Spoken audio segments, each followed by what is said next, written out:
श्री सद्गुरु महाराज की जय। प्रातः स्मरणे अनंत श्री विभूषित परमाराध्य संत सद्गुरु महर्षि में परमहंस जी महाराज का प्रवचन। यह तो घर है प्रेम का, खाला का घर नाही। इस प्रवचन का दूसरा अंतिम भाग। ईश्वर के प्रेमी में अहंकार नहीं होता। तुम ईश्वर से प्रेम करो तभी कल्याण होगा। विषयों से प्रेम करके कितना कल्याण हुआ है सो अपने अपने जान लो। ईश्वर भक्ति में ईश्वर का ज्ञान होना चाहिए। हमारे देश में ईश्वर के अव्यक्त और व्यक्त दो रूपों का ख्याल है। व्यक्त वालों का ख्याल है कि ईश्वर देखने में बहुत सुंदर, बहुत बलवान, हमारे जैसा ही हाथ पैर वाला आदि है। दूसरे अव्यक्त वालों के ख्याल में है कि वह इंद्रिय गोचर नहीं है। तीसरे कहते हैं कि वह अव्यक्त एवं व्यक्त दोनों है। जैसे गोस्वामी तुलसीदास जी, गुरु नानक साहब और कबीर साहब ने बेशक अवतारवाद को नहीं माना किंतु गुरु को माना। गुरु तो शुद्ध स्वरूप है, शिष्य तो माने देह। कहे कबीर गुरुदेव से कैसे बढ़े स्नेह। ईश्वर व्यक्त एवं अव्यक्त यह ख्याल, ईश्वर अव्यक्त यह ख्याल और केवल व्यक्त, ये तीन ख्याल हैं। जिस तत्व को अव्यक्त कहते हैं वह परमात्मा का स्वरूप है। वह सर्वव्यापी है, सब में रहता है, सबके अंदर वही है। सगुण निर्गुण भाव वाले दोनों को मान्य है कि वह सर्वव्यापी है। संत लोग कहते हैं कि जब वह तमाम रहता है तो सब और सब में रहने वाला, ये दो पदार्थ हुए। सब व्यक्त पदार्थ हुआ और सब में रहने वाला अव्यक्त पदार्थ हुआ। अव्यक्त पदार्थ है ईश्वर का स्वरूप। व्यक्त रूप के दर्शन से किसी का पूर्ण कल्याण हुआ, ऐसा आज तक किसी इतिहास में नहीं है। इसके प्रमाण के लिए 18 पुराण, रामायण, महाभारत, भागवत आदि हैं। भागवत पुराण के अंदर नहीं है, महापुराण है। इन सब ग्रंथों में क्या वर्णन है। एक क्लेश का समय था, वह दूर हुआ, फिर दूसरा आया, वह दूर हुआ, फिर तीसरा आया। इस प्रकार क्लेश का क्रम आता ही रहता है।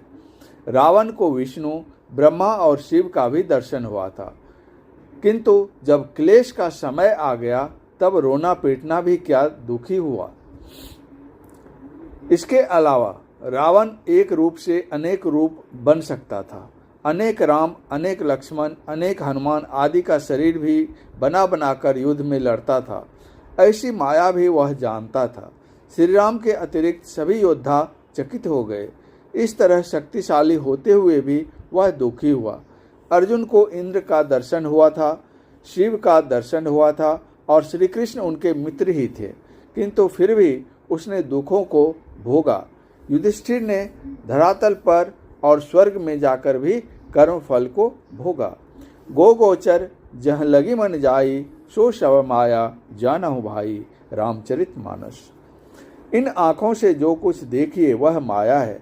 इस माया में जो हानि लाभ दुख सुख का गुण है वह तो होगा ही।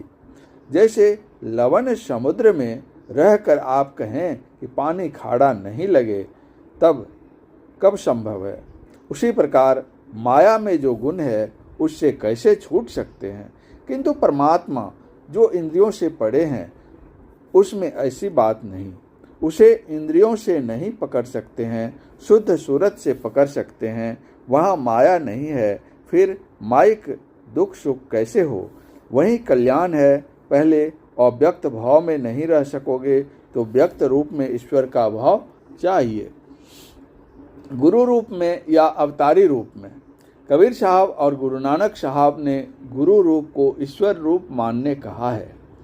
आप किसी अवतारी में ही वह भाव रखिए तो ठीक है, किंतु और आगे चलिए, स्थूल से सूक्ष्म की ओर भी चलिए।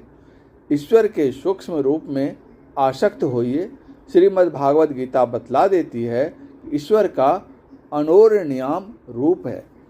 उपनिषद भी अनोरनियाम कहती है। इसी को हम लोग विंदु कहते हैं। यह दर्शन सूक्ष्म दर्शन है। स्थूल व्यक्त छूट गया सूक्ष्म व्यक्त उपस्थित हो गया। केवल इतना ही कहकर संतों ने नहीं छोड़ा। विवेकानंद जी ने कहा, वह प्रभु अंतर्दृष्टि से ही देखा जाता है। जब केवल आत्मा ही रहे तब जो आत्मदृष्टि होती है उस अंतर आत्मदृष्टि से परमात्म दर्शन होता है। आत्मा ही दृष्टि रूप है और आत्मा ही सब ज्ञान को जानती है।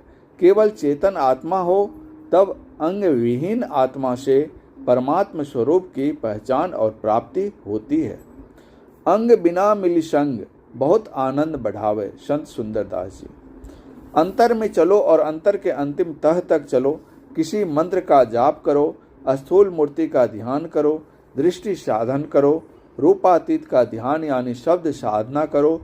शब्द की समाप्ति में अव्यक्त की प्राप्ति होती है। यह एक सिलसिला है। इसी का वर्णन सभी संतों ने किया। संसार में व्यावहारिक ज्ञान भी होना चाहिए, इसलिए रामायण से पातिव्रत्य धर्म का पाठ सुनाया गया। वेद में पति पत्नी कैसे रहो, राज्य प्रबंध कैसे हो, इसका विशेष वर्णन है। योग, ज्ञान, ध्यान, आध्यात्मिक विषय भी है किंतु कम, किंतु संसार प्रबंध बहुत है। मनुष्य मृत्यु में पति पत्नी साथ रहे और पत्नी पति के साथ रहे, इसके लिए भी बहुत वर्णन है, क्योंकि इसमें गड़बड़ होने से संसार का काम कैसे चलेगा। पति के प्रति कैसा ख्याल होना चाहिए, गोस्वामी जी ने बहुत अच्छा वर्णन किया है। जैसे एक स्त्री को पतिव्रता होना चाहिए, उसी तरह पुरुष को भी एक पत्नीव्रत होना चाहिए, श्री राम की तरह। सीता वनवास होने पर या सीता पाताल प्रवेश करने पर भी श्री राम ने दूसरी शादी नहीं की। यज्ञ में सोने की सीता बनाई गई थी। आजकल पिता पुत्र में वैमनस्य है। क्यों? इसी कारण से कि पुत्र के सयाने रहने पर भी पिता दूसरी शादी करते हैं। शाहजहां के समय में एक लड़की ने मन ही मन एक क्षत्रिय को वरण कर लिया। वह बूढ़ी हो गई किंतु उसने दूसरे की ओर नहीं देखा। क्षत्रिय भी बूढ़ा होने चला किंतु विवाह नहीं किया। अंत में शाहजहां ने बूढ़े और बूढ़ी की शादी करा दी। यह एक अच्छा नमूना है कि वह बूढ़ी हो गई किंतु एक वरण करके दूसरे को पति रूप में नहीं देखा। संसार में कैसे रहो, पति पत्नी मिलकर रहो, सुख से रहोगे। आगे के सुख के लिए दोनों मिलकर ईश्वर का भजन करो, सुखी होोगे। परम पूज्य गुरुदेव का यह प्रवचन श्री संतमत सत्संग मंदिर मनिहारी कटिहार में दिनांक 17/7/1954 ईस्वी को अपराह्न कालीन सत्संग में हुआ था।